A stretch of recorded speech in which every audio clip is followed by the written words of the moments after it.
Stephen Hicks, welcome to the podcast. Thank you so much for joining me. If you don't mind, just for the audience, giving a little bit of a background about yourself to start off, that'd be awesome. Well, I'm a professor of philosophy at Rockford University in Illinois in the United States. Born in Canada, in Toronto, and grew up in Canada. Came to the States for grad school when I decided a little bit late to get serious about philosophy Mm-hmm. as a possible career, and so I've been here ever since. Yeah, I love philosophy. Philosophy is in effect the mother discipline, Yep. and so that, for someone who's a little bit interested in everything, it's an ideal platform to be able to read and teach and think about whatever one wants. So here I am. I should look into that. I'm a little bit interested in everything. I like to say know a little bit about a lot, but I'm sure you probably know a lot about a lot. And what is it? Like, What does I had it a mean little to? head start on you. Yeah, I think so. What does it mean to be a modern day philosopher? Seems like something you don't really normally associate with the modern world. Hmm. Well, I think it's the same as it always has been. And in one way, being a philosopher is not any different than being a thoughtful human being. As human beings, we have a big brain, and of course, whether we use it actively or not is a matter of choice and commitment and ongoing decision. But to be a human being is to think about what matters in your life. What are your top goals going to be in your life, particularly when you are a younger person? What kind of person do I want to be? And then, hopefully, working on yourself to develop yourself into the kind of person who can achieve the big goals that one sets for in one's life. And then, of course, we think about life more broadly than that. We ask, well, is this life the only life? For example, is there an afterlife? And in that afterlife, are there gods or a god? And what relationship does that have to this life? And so on. So, inescapably, I think, to the extent one is using one's mind, one becomes a philosopher, or at least philosophical about one's life. So, to be a professional philosopher, whether one's an academic or not, is a sub issue. One then is systematically thinking about those issues. Since the issues are all complicated and in many cases they're abstract, and there's also a history of good answers and a history of weird answers. There's always arguments about everything. So a certain amount of being a professional philosopher then is engaging the arguments, particularly the arguments that have been laid out and the positions that have been staked out by the great genius philosophers across history. Hmm. And is there any moments that you can remember where you've had like a put the book down and just sigh wow moment? I mean, I've had a few of those when you read the Bible, for example. There's a few of those moments when you read Meditations by Marcus Aurelius. I had a few of those moments. What are those moments for you, and who are the authors that really, really make you say wow? Well, fortunately, they happen a lot. One of the things now that we've been doing philosophy systematically in the Western tradition, there's some argument about this, for perhaps 2,600 years, is the number of great geniuses who have been doing philosophy across that time. So you mentioned Aurelius, for example. But when one engages with these philosophers, there are going to be lots of those wow moments. And sometimes it's because they are articulating a position that you had never thought of before, and suddenly you realize this is something I need to think about. Sometimes it's a matter of being challenged on something that you thought was on pretty safe ground or pretty obvious, but you realize, well, maybe not. So you have that poise moment. Sometimes it's a matter of something being so beautifully said or poignantly said that one just appreciates what is said and how it says, and so there's an aesthetic component that's added in there as well. So that happens fairly frequently, I would say, if one is doing philosophy well. Of course, one of the occupational hazards is, particularly if one is a professor, unfortunately, many professors just end up teaching the same course over and over again. So the wow moments decline from their earlier years. But if one really is a lifelong learner and always thinking about issues and keeping up on the literature, it really is a wonderful way of keeping oneself fresh. Hmm. So here I am decades later and still enjoying it. That's fantastic. And I remember I was just watching Gladiator a few nights ago, actually. And there Mm, was one line where he says, everything you do now will echo into eternity. I love that line. And another one that he mm, said was, death smiles upon us all. All we can do is, as a man, is smile back. So some great mm, lines in that. And just before we get on to postmodernism, do you mind, just for the people like myself who aren't overly learned about philosophy, mm, what's a good place to start, like a few really good books where somebody mm. can come and understand some very deep concepts and then go from there? Yes. Well, so the thing, the truth, I'll do it this autobiographically. So when I started university, I didn't know what philosophy was. I was, a kid. I liked sports and girls and all kinds of things like that, and I always read a lot. But I had no conception of philosophy as a discipline. So when I went off to university, I would say two things. One was I had a course that was taught not actually in the philosophy department. It was taught in the political science department, but by a very philosophical political theorist. He had come out of the University of Chicago, which is one of the great humanities institutions of the world for the last several generations. And on top of that, he was a very dynamic lecturer. And so he was marching us, in a sense, through the major modern political philosophers, starting from Machiavelli to John Locke and Thomas Hobbes and Rousseau and Mm. Kant, Hegel, Nietzsche, and so on. And so it was partly through the dynamism of his teaching that he was making these great minds come alive that I had a conception of these issues are very interesting to me. What I was finding was that all of these were billed as political philosophers. What was really interesting to me, as I guess then a 19-year-old kid, was how one's political views often turn on one's moral views. So Mm. what you think the government ought to do depends on what you think one ought to do. So what are the really important things that governments ought to be protecting or advancing? But that requires a moral theory. And what you think is good for human beings in turn depends on, well, what do you think human beings are? What are their Yeah. capacities? What are their potential developments? So you need to have a theory of human nature. And that takes you into biology and psychology and possibly religion and issues of whether we have a soul. So it was all of those underlying issues that I found myself fascinated with and starting to realize that politics, which I was also interested in to some extent, is downstream from those. So Mm. that was one thing. So what I would say, the action item then is if you're a young person going off to university, do some a little shopping around, get plugged into the student grapevine, and find out who are the really dynamic, interesting, sexy professors, because they're Mm. going to bring whatever it is alive that they are teaching alive.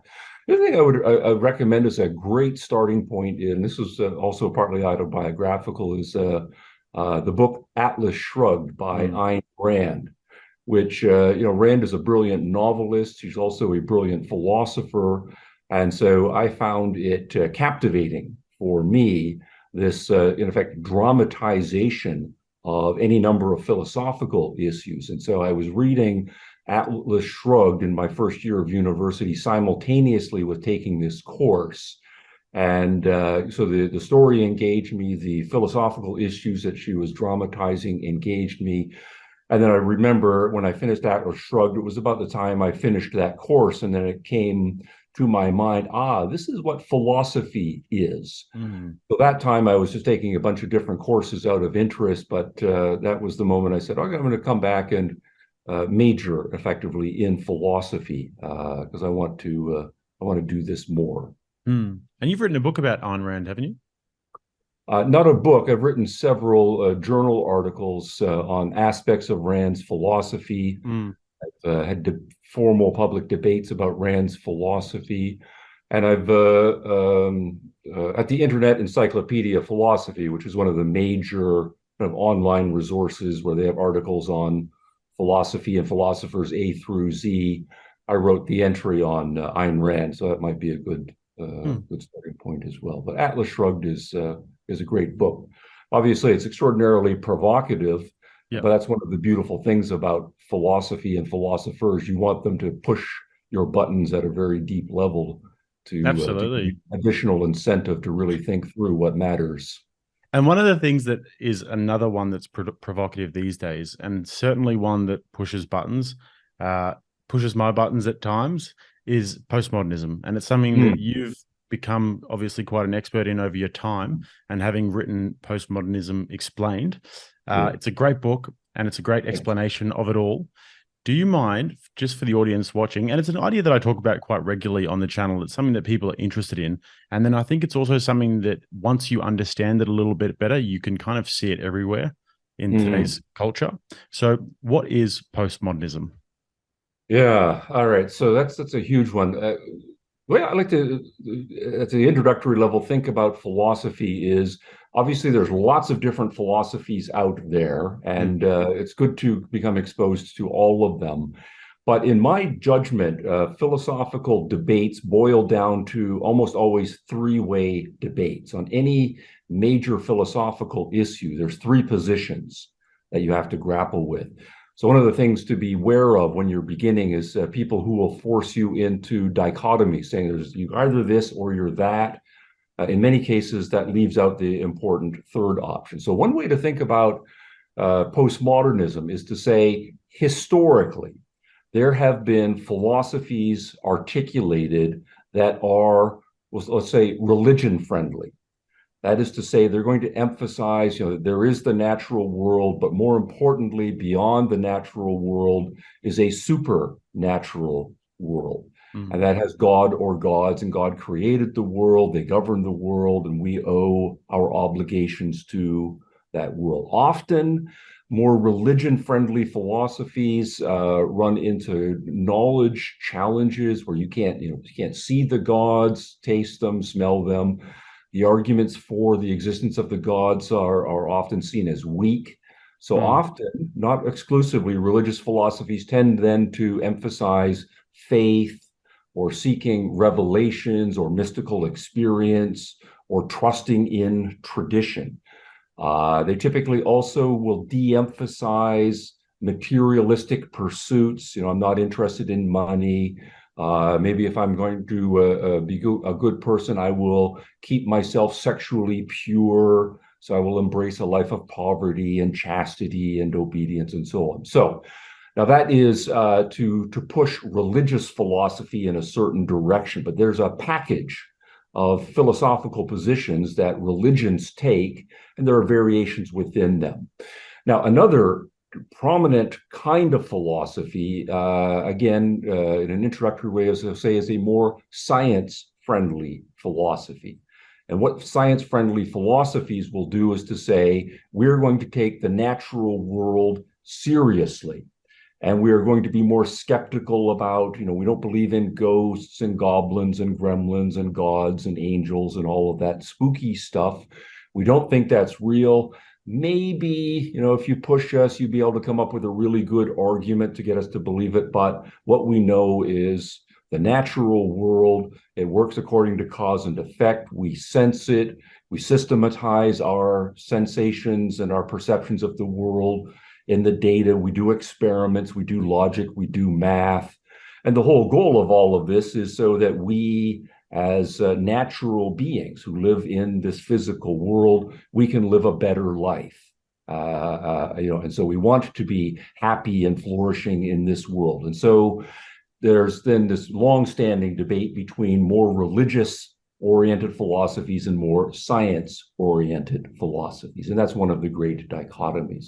Now, the third position, though, is, and this has always been a contender, sometimes a minority position in some cultures, sometimes a majority position in cultures, which is to say, a plague on both of your houses. Right? So, and this is the position that is going to be philosophically cynical and skeptical and pessimistic about everything. So, for example, this is the position that will say, well, you religious people think that religion provides all of the answers to life, and you science people think that science provides all of the answers to life, but there are no answers. Nobody really knows anything, and so you embrace a kind of skepticism.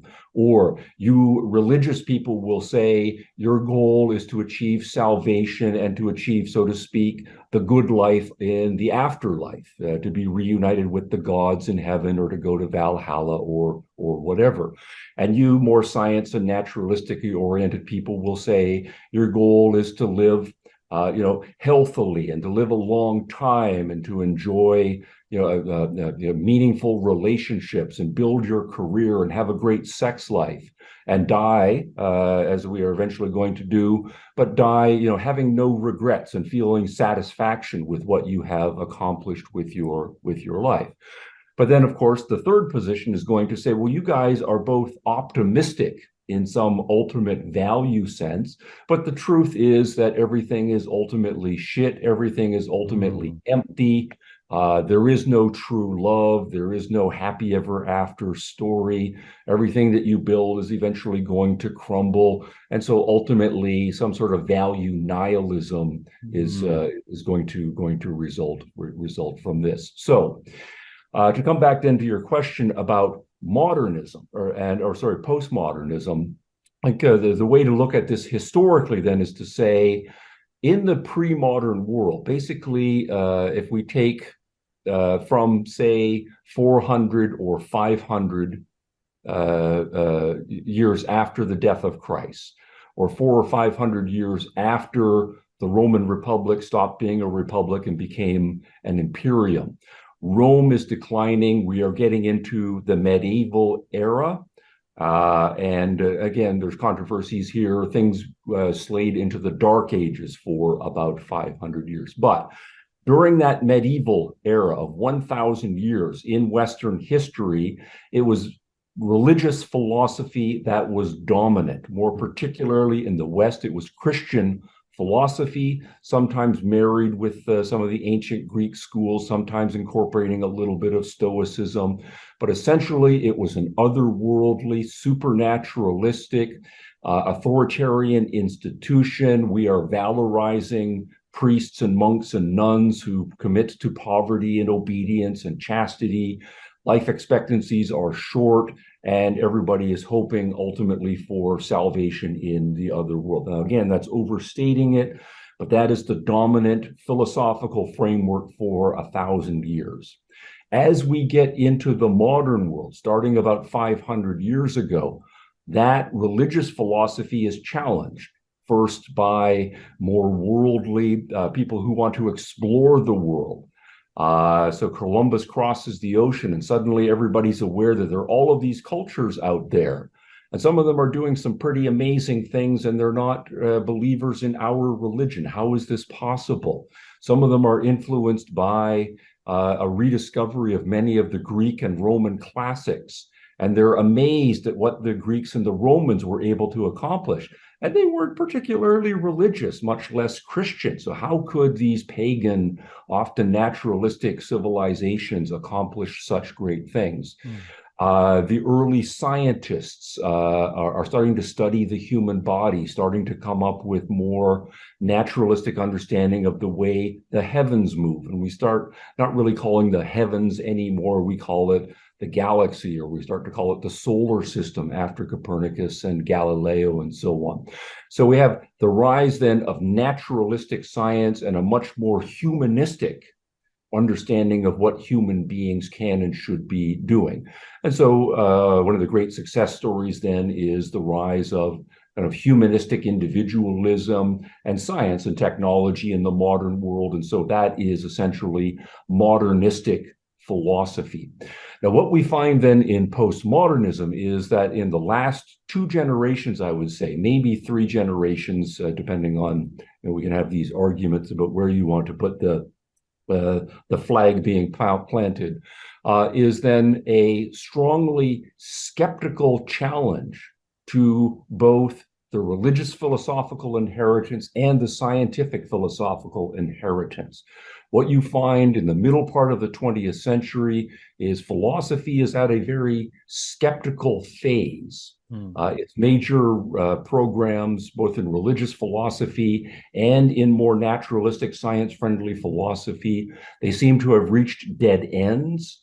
The balloons, as the postmodernists would put it, have been punctured, and it's not clear that what's going to replace them, or even if it's possible to replace those with anything. So what you find is the rise in the last two generations of very skeptical, adversarial, cynical, pessimistic philosophy. And at its core, that's what the postmodern movement is all about.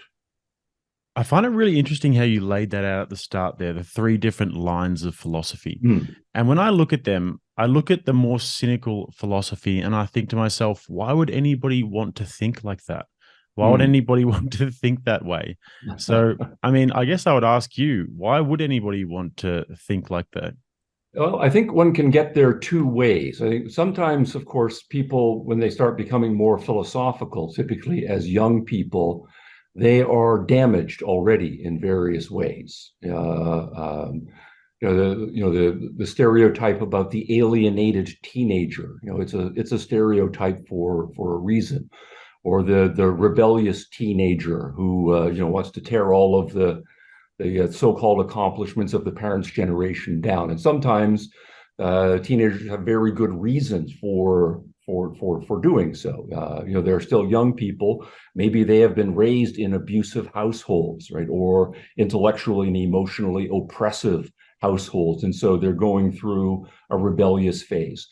So the point then here is that sometimes people are, by the time they start doing philosophy, psychologically already predisposed to arguments that are pessimistic and cynical and jaded and so forth. And so the philosophy then is an affirmation already of where they are psychologically. And I know this from personal experience. Many of my fellow students as undergraduates and graduate students, they were all smart people, but it was quite clear that they were coming in with some baggage, and in some cases outright damage.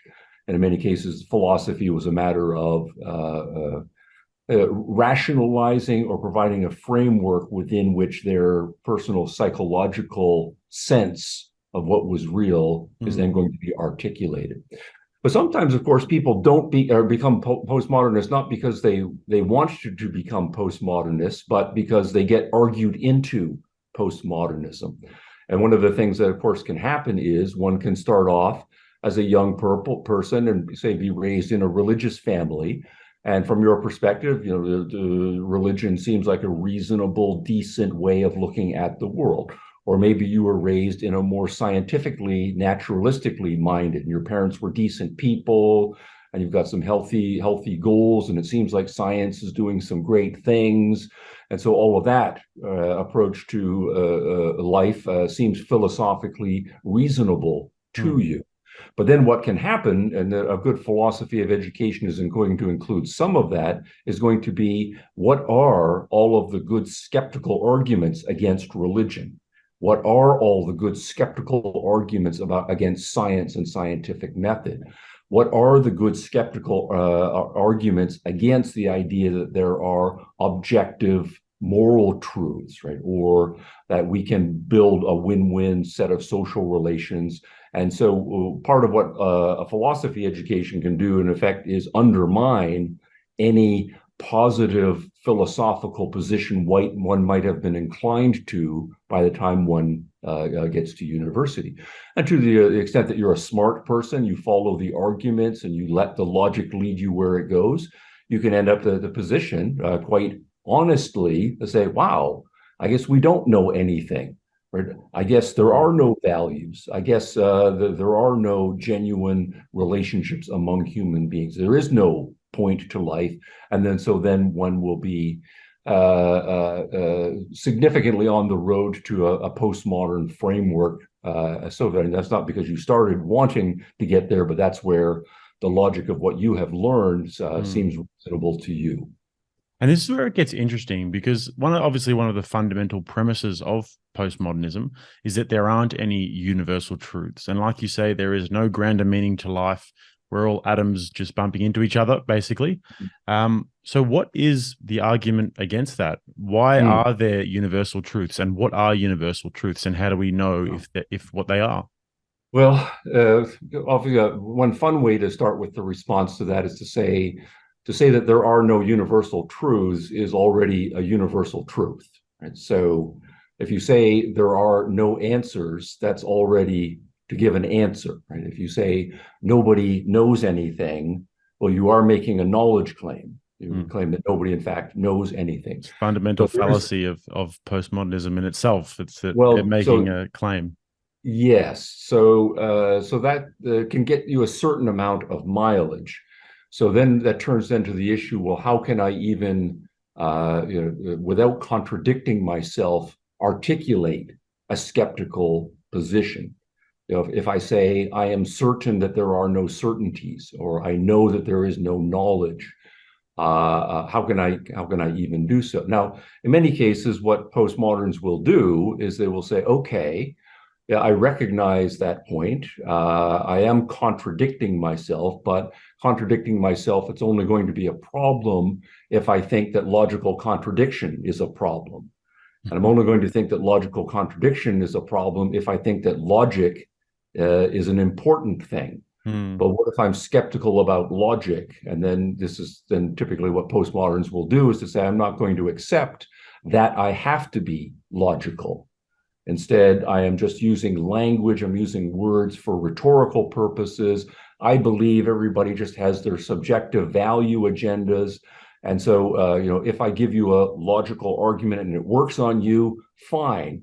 If I give you an illogical argument or a pair of arguments that have tensions and contradictions, and that works on you, that's also fine, because everything really is just a power game. And I'm just playing the power game, right, and so on. So if you come back with that kind of, well, you're refuting yourself self-contradictorily, then say, okay, fine, then I will just try some sort of other rhetorical strategy.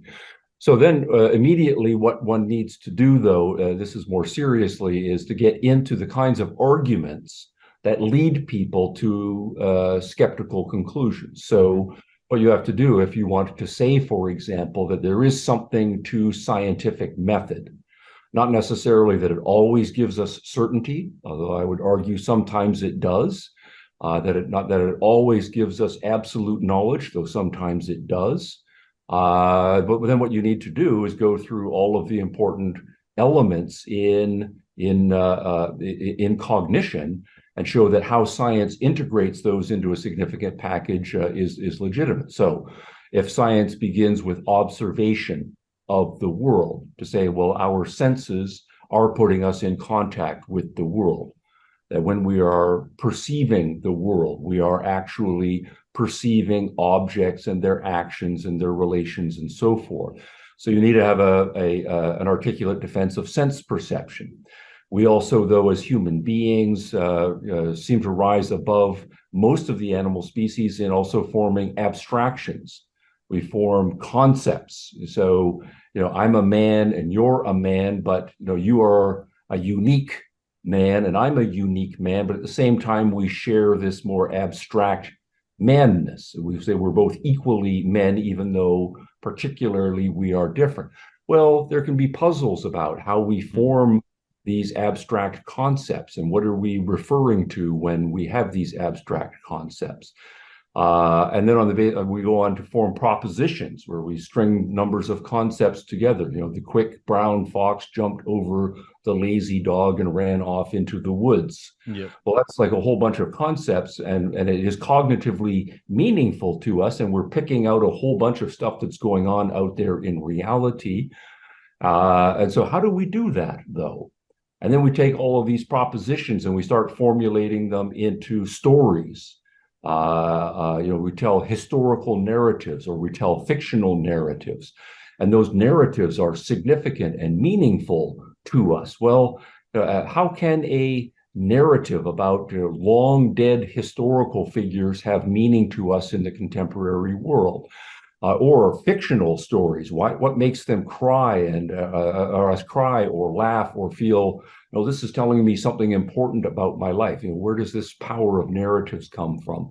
And then when as scientists, we put together like huge numbers of propositions, we've got these complicated theories about the way the world works. And we're using logic and mathematics to defend all of them and to argue. Well, where does this logic come from? Where does the math come from? The point just is then, if we are going to respond to postmodernism, the postmoderns come at the end of a long set of philosophical arguments that say, well, sense perception is crap. Concept formation and abstractions are crap.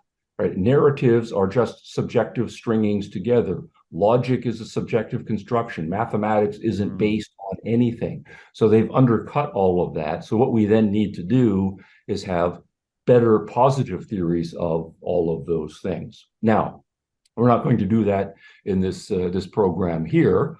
But one thing I would say is for anybody, of course, take a serious look at the arguments that the postmodernists are advancing, take those arguments seriously. At the same time, of course, look at science and technology and see what, in fact, all of those tools have, in fact, done for us, taking observation and abstraction and logic and mathematics and experimentation seriously, and investigate those tools well and compare the two of them. The other thing I would say is just be mindful that the human mind, the human brain-mind is an extraordinarily complicated, powerful tool, and we are still at the very beginnings of learning to figure out how that works. So if we take neuroscience and our understanding of the brain, how many generations have we been doing serious neuroscience? Just a few.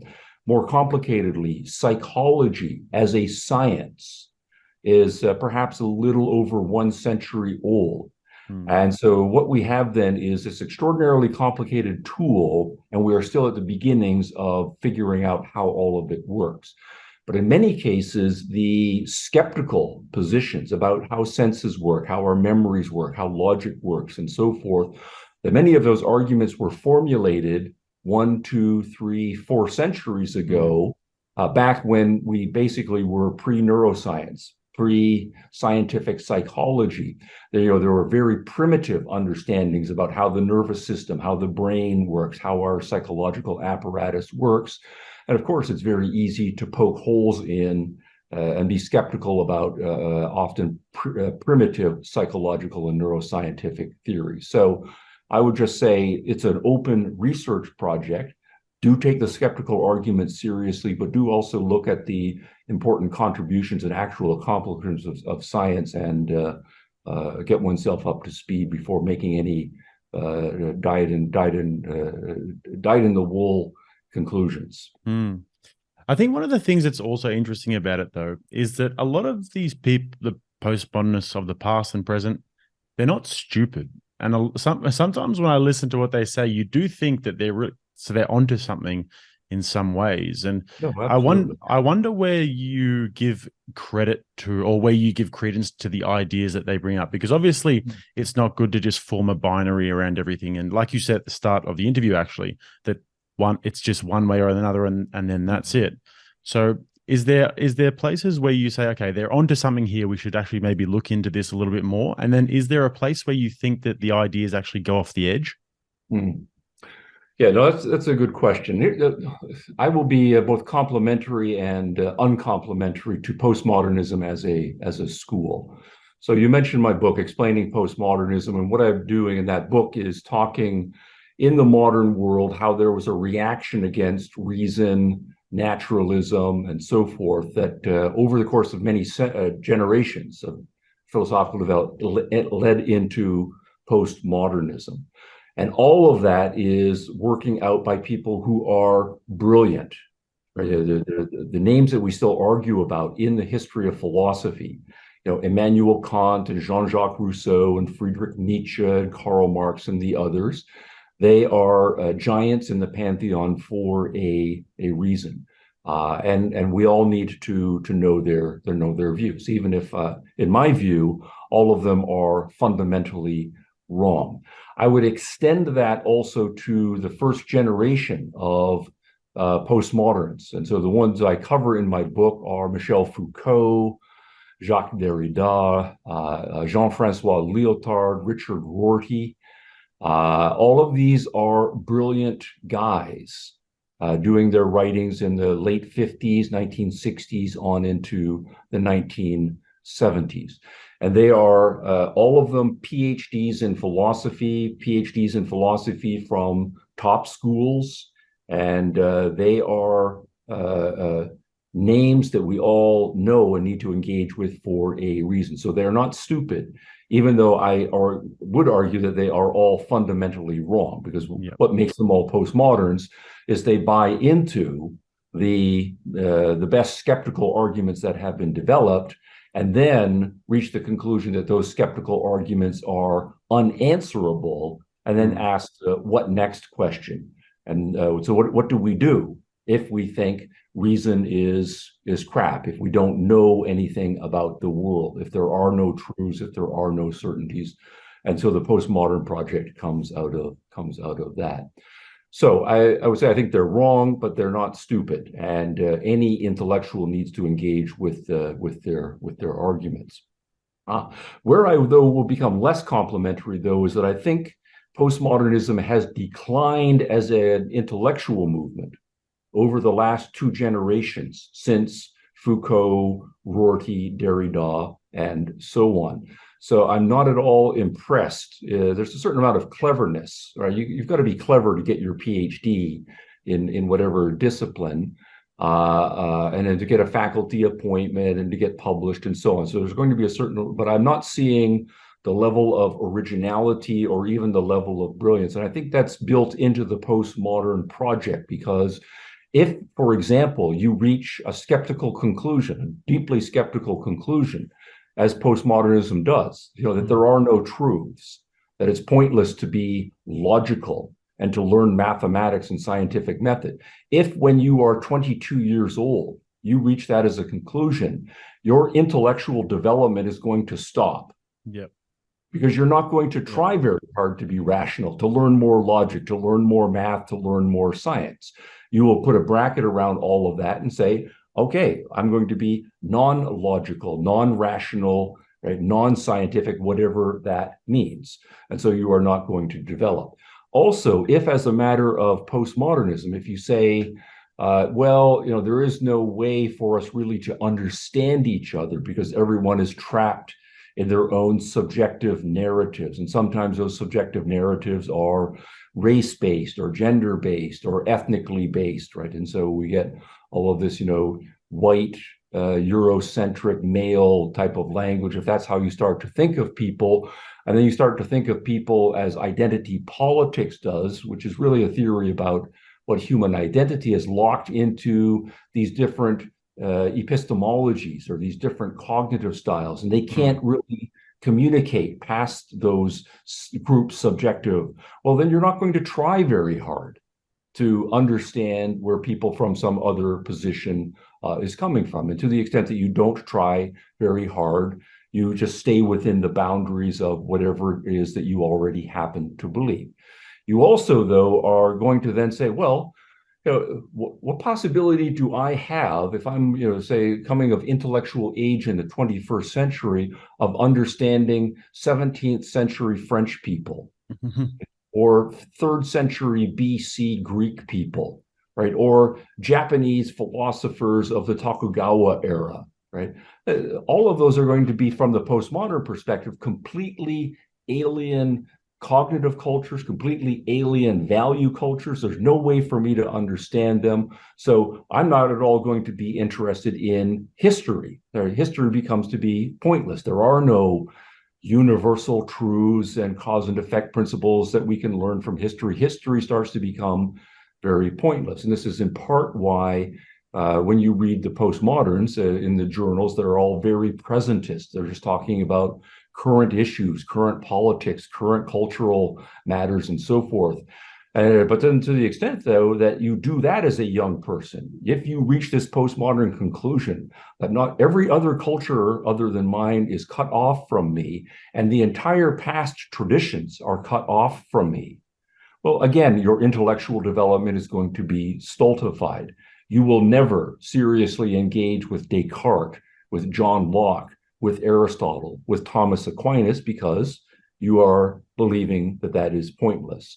So what I think has happened is that postmodernism started off with some brilliant skeptics, brilliant relativists, but it has institutionalized a kind of decline. Sadly, I dip into postmodern journals and browse a postmodern book at the bookstore once in a while.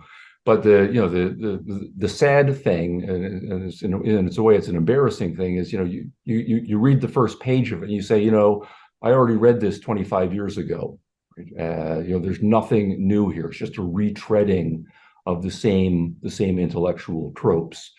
And that's always then a sign of a movement in decline, in intellectual decline. Now, that is to emphasize the intellectual decline. I do think that postmodernism has been very successful, though, at to some extent, using the colonizing language, colonizing significant portions of higher education, colonizing some education schools, some law schools, some of the professional programs, and then spreading out into the more popular culture. It's really probably for the last, I guess now 8 years, since about 2015 or so, suddenly everybody is aware that there is this thing called postmodernism, and it has various guises: political correctness, wokeness, this, that, and the other thing. But suddenly we are aware it's not just a kind of strange intellectual movement inside the ivory tower. It is taking over the culture. So postmodernism is still quite active and vigorous culturally, but I think it's inert intellectually. It's fascinating when you look at it, because you see it play out quite a bit in today's culture. And I'm interested to know what you think about this in terms of how we're seeing it and some of the more damaging effects that you think that these ideas are having, or at least to the extent to which they're playing that part. And also, you talk a lot about resentment. And I've heard you talk about resentment and the Nietzschean idea of ressentiment. If I said that right, probably butchered it. Close enough. But do you think that that this is an idea that feeds on resentment, or at least that attracts maybe people who are a little bit more inclined towards those sorts of philosophical leanings? I think it can go both ways. I think you can get, by the time people are intellectually coming of age and they're starting to think about big things in a principled way, if they already have a kind of resentment psychology. And there are lots of ways in which people can be damaged as young people, and resentment and envy seems to be a legitimate psychological framework to adopt. And in those cases, again, postmodernism will be attractive to them because it will justify and rationalize their resentment. But I do think it can go the other way. I think it can take people who are basically healthy psychologically. They want to do something with their lives, but they get in the hands of wrong professors who are articulate, and those professors then damage them psychologically, and then people change their mind. So, I don't have the data on this, but anecdotally, anybody who hangs out in higher education, there's lots of fresh-faced, eager, optimistic young people who arrive at this time of year on college campus, and by the time they are juniors, 2 or 3 years later, they have weird hair, multiple piercings. They don't bathe anymore, and their face is just, I hate the world. So something has happened in those 2 years, and so I think that is the product of the education.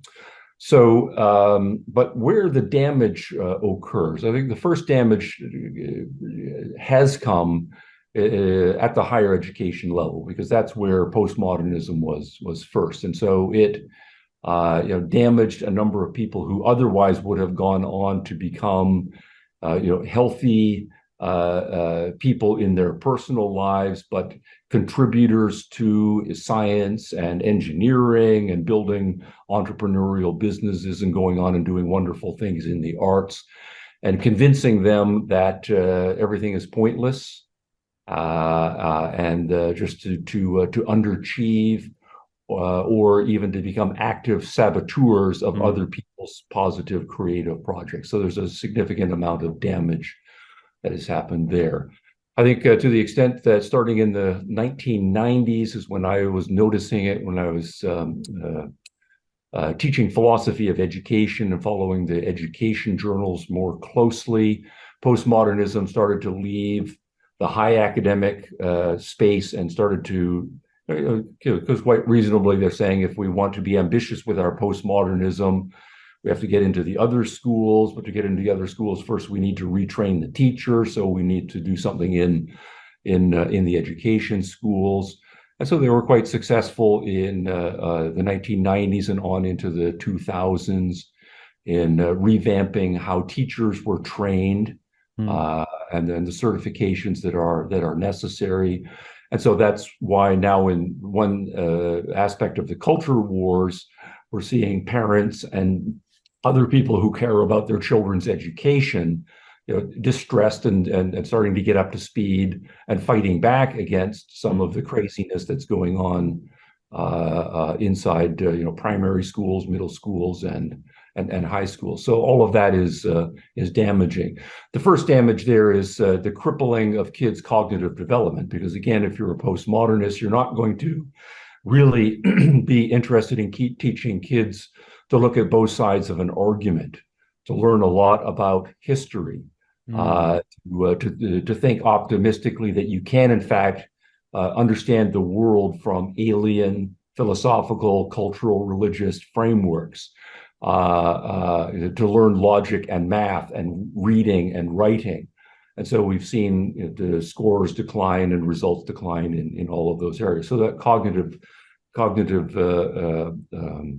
damage is very real. The other thing is that obviously, to the extent that they are teaching not the idea that there are universal truths, certain like universal moral truths, like that all human beings have dignity, all human beings have the right to life and liberty and the pursuit of happiness, that under the skin, human beings, their character is the thing that matters most, as Martin Luther King said, or that we should, as a universal principle, not only have equal liberties, but equality before the law in all ways. Now, all of those are universal principles, and that, maybe in some context, race matters and ethnicity matters and sex and gender matter, but more fundamentally, there is a universal humanity and a set of universal moral codes that should be adopted. To the extent that we abandon that,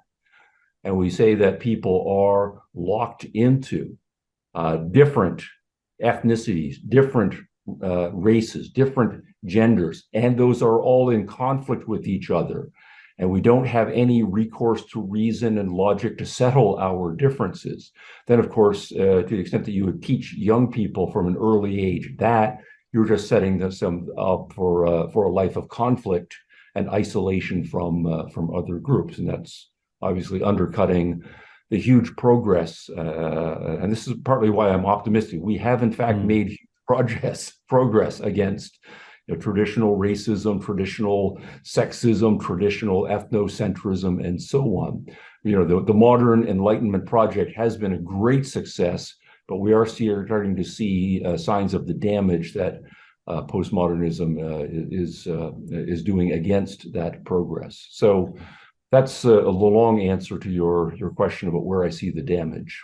No, I really enjoy hearing the long answer, because I think myself, I'm a baby compared to you in terms of understanding these ideas. So I tend to look around at the world sometimes and I think I get like alarmed by it. I see not only do people not really respect the ideas of truth and the ideas of tradition, but it appears to me as though people are actively looking to spit in the face of it sometimes. Yeah, And absolutely. Yeah. art as well. I've seen you do a lecture about art and the uglification of art. And I Mhm. also look at that with architecture and even literature. Everything is becoming ugly. And then people as well. Uh, it's who are you to tell me what's beautiful? Who are you to tell me what's objectively beautiful? I'm going to dye my hair purple and put 8 nose rings in. And if you don't think I'm beautiful, then it's just your Right. subjective Sure. opinion. And I look at Yeah, these that's things, right. and And I can do, yeah, I can be obese and have, exactly. self-imposed, bodily disfigurements. But all of that, of course, beauty is a very complicated aesthetic standard. And again, Exactly. you need to have a fairly sophisticated understanding of human psychology in order to properly ground any sort of objectivist or universalistic understanding of what beauty is. And Mm. so, just like any objective understanding or universal understanding of moral principles, aesthetic standards are also going to be undermined by the postmodern project. Now, to come back to your point about resentment, there's an interesting point here, especially in the context of art, where sometimes we see this more nakedly. Some of the people who are most anti-art, we're aware of the people who say they're motivated by environmental concerns, but they will go in and destroy Mm. works of art. Yeah. And it's not accidental why they are destroying works of art. It's not, it's a kind of publicity stunt, but there are lots of ways, lots of things you can destroy, right? And interestingly, when the Taliban, 20 Mm. years ago was destroying works of art, it's never accidental why they go for the things that are beautiful and have spoken to all kinds of human beings across the ages and across ethnic and racial and religious boundaries. It's a form of nihilism, right, where you want to destroy anything that has integrity, Mm. anything that has beauty, anything that brings pleasure to other people.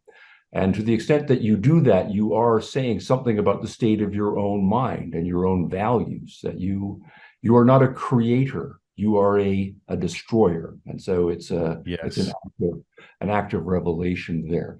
So all of those people, without fail, have received some measure of postmodern education. So whatever rationalizations they tell themselves, that it's okay to go out and destroy. You might as well be a nihilist in some sort. But even more narrowly than that, there is this phenomenon within the art world of young people who started off loving art. They love Van Gogh, they love Monet, they love Michelangelo, and they're just in awe with Leonardo da Vinci and all of the Mm. great accomplishments. And they start off with great energy, starting to work on their own art. And of course, sometimes they realize they don't have the talent and one to become the first-rate artist. And a lot of people will absorb that in a healthy way to say, okay, so I can still love and admire great art and recognize that maybe art will be an avocation for me, but I'm never going to be another Michelangelo or the next Victor Hugo or whatever. And I go off and do something else in the art world. But there are people, though, for whom the realization that they are not going to be first rate becomes a poison.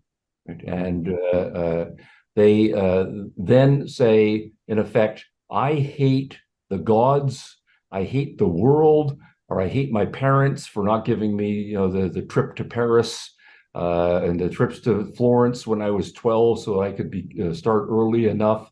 And to some extent, I hate myself because I have to realize that I am never going to be living up to my childhood dreams.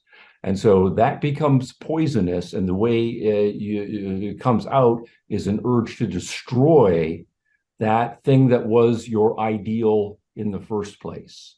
Mm. If you think by analogy, and this happens a lot in art, where they will, in a very angry way, lash out at other people who are being successful in their art and destroy other works of art and obviously destroy their own work. Another example in another domain, though, where the psychology becomes very apparent is if you think about love relationships, and pretty much all of us have gone through this, where you are infatuated with someone, you fall in love with this person, and this person then, in effect, takes you to the mountaintops and beyond, right? Physically and emotionally and intellectually, and you then pin your entire hopes for your future on your life with this person. You are totally in love. And then that person dumps you. Mm. And then suddenly you are crashed into the depths of despair. And it is still a very natural human psychological reaction then to hate that person, to want to destroy everything that person has, and even to destroy that person. And to hate anybody in your social circle who has a successful relationship. Your other guy friend or a girlfriend shows up talking about this new person they met and how wonderful, or you hate that person and you want to smack them right in the face. And you start telling yourself things like, love is a myth, love is an illusion, I will never love again. And you start to build these walls and to undercut your own emotional capacity for love or any possible relationship. So from the idealism of love to becoming a kind of destroyer, from the idealism of art to becoming a kind of destroyer. The same thing can happen in other intellectual domains. People who start off rather idealistic, if they get in the hands of people who are effective nihilists, they can, of course, themselves become extraordinarily resentful and nihilistic themselves. And I think that's the deepest danger of postmodernism. And I'll give you, beautifully said, but just one more question before I let you go, because I know you've got things to do. When I look at that, when I look at these works of art being vandalized, for example, I think that, yes, they're destroying the art and the thing that they couldn't actually physically achieve themselves, or the idea of whatever it is that they couldn't achieve. But then I also think that there's another underlying demoralization of the people who did the thing that they couldn't achieve as well. And you obviously touched on that just then. But when I look around Europe, when I'm in Budapest, when I'm in Rome, when I'm in Florence and these places, everything is so beautiful. And you can walk around and you can see history and tradition, and you can almost smell it. It permeates everywhere. It's wonderful. It's fantastic. And then I'm from Australia, not the richest history in the world, but it's beautiful in some ways.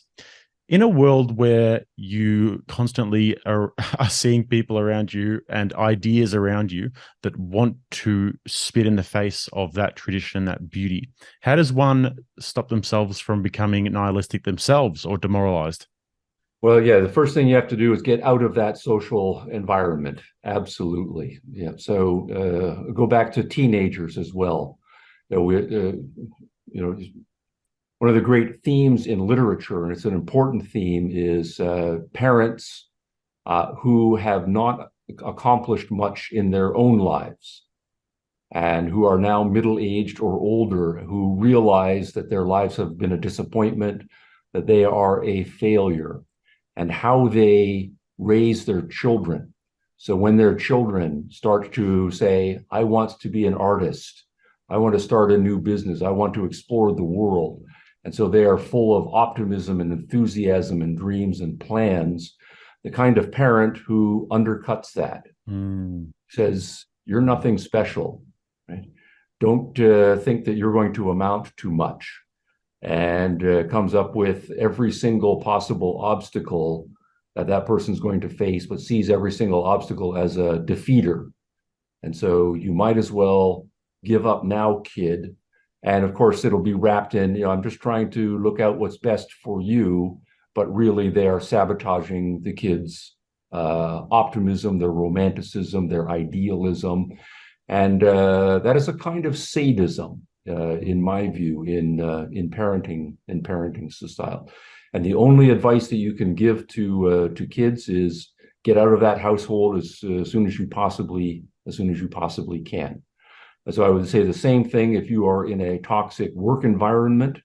There's lots of jobs out there, or start your own job, become an entrepreneur. Associate yourself with healthy people. If you are a student, you are at a university, of course, shop around. But those departments and programs that have an air of toxicity about them, don't go there. Seek out just like you seek out the healthiest food you possibly can.